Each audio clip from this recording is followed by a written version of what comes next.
வணக்கம். இன்றைக்கி நம்ம மசாலா சேனல் லைஃப் ஸ்டைலில் பார்க்க போகிறது கருவேப்பிலை பொடி. ஸோ நார்மலாக நம்ம கருவேப்பிலையை முக்கால்வாசி பேர் எடுத்து வச்சு சாப்பிட்ருவாங்க. அதனால் அதோட மொத்த சத்து நமக்கு கிடைக்காது. ஆனால் கருவேப்பிலை பார்த்திங்கன்னா முடிக்கும் டைஜஷனுக்கும் ரொம்ப நல்லது. இந்த மாதிரி பொடி செஞ்சு சாப்பிடும்போது அதோட மொத்த சத்தும் நமக்கு கிடைக்கும். நான் கருவேப்பிலை ஆல்ரெடி நல்லா க்ளீன் பண்ணி காய வச்சு வச்சுருக்கேன். இந்த கருவேப்பிலை பார்த்திங்கன்னா ஒரு வாரம் முன்னாடி வாங்கினது. பேலன்ஸ் ஆனதை தூக்கி போடாமல் அதையும் நான் க்ளீன் பண்ணி காய வச்சு வச்சுருக்கேன்.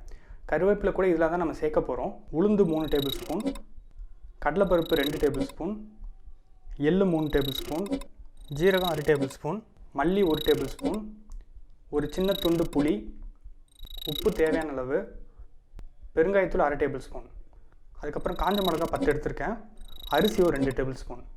இது எல்லாத்தையும் நம்ம தனித்தனியாக வறுத்துட்டு ஒன்றா அரைச்சிடலாம். ஃபஸ்ட்டு நான் உளுந்து வறுத்துட்றேன். லோ ஃப்ளேமில் வறுத்துருங்க.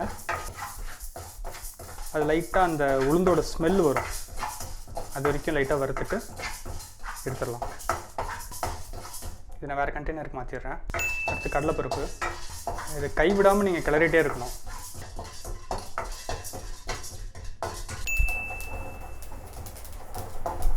அரிசி நல்லா ஒயிட் கலரில் மாறும், அது வரைக்கும் வறுத்துக்கோங்க. புளியை சின்ன சின்னதாக பிச்சு போட்டு வறுத்துட்றேன். அதில் இருக்க ஈரப்பசம் போயிடும். அதுக்காக காஞ்ச மிளகா காம்போடு போட்டுருங்க. உங்களுக்கு காரம் இன்னும் அதிகமாக வேணும்னா இன்னும் ஒரு 5 காஞ்ச மிளகா சேர்த்துக்கலாம். கல்லுப்பு எடுக்கிங்கன்னா லைட்டாக அதையும் வறுத்துருங்க. கருவேப்பிலை நல்லா மொறுமொறுன்னு ஆகிற வரைக்கும் வறுத்துருங்க. இது எல்லாமே லோ ஃப்ளேம்லேயே பண்ணிடுங்க. ஏன்னா கரிஞ்சிருச்சுன்னா டேஸ்ட் மாறிடும். கருவேப்பிலை நல்லா வறுத்த உடனே ஃப்ளேம் ஆஃப் பண்ணிடுங்க. ஃப்ளேம் ஆஃப் பண்ணிவிட்டு இதில் நான் பெருங்காயத்தூள் ஆட் பண்ணிடுறேன். முன்னாடியே போட்டிங்கன்னா பெருங்காயத்தூள் அடி பிடிச்சிரும். இப்போ இது எல்லாத்தையும் காய வச்சிடலாம். எல்லாம் நல்லா ஆறிடுச்சு. இதை நம்ம ஒன்றா பிடிச்சிடலாம்.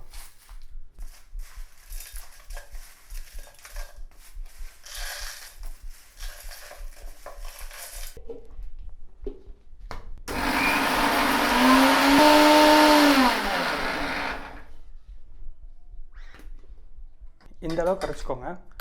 ஸோ நான் கொஞ்சம் பொடியாக தான் அரைச்சிருக்கேன். ஏன்னா இது சாப்பாடுக்கும் யூஸ் பண்ணுவேன், தோசைக்கும் எடுத்துப்பேன். ஸோ நீங்கள் எப்படி வேணுமோ அந்த மாதிரி அரைச்சிக்கோங்க. இப்போ இதை தனியாக ஒரு பாத்திரத்தில் நல்லா காய வச்சுருங்க. கருவேப்பிலை பொடி ரெடி. ஸோ இதை நீங்கள் வீட்டில் ட்ரை பண்ணி பாருங்கள். ட்ரை பண்ணி பார்த்துட்டு எப்படி இருக்குன்னு கமெண்ட்ஸில் சொல்லுங்கள். தேங்க்யூ.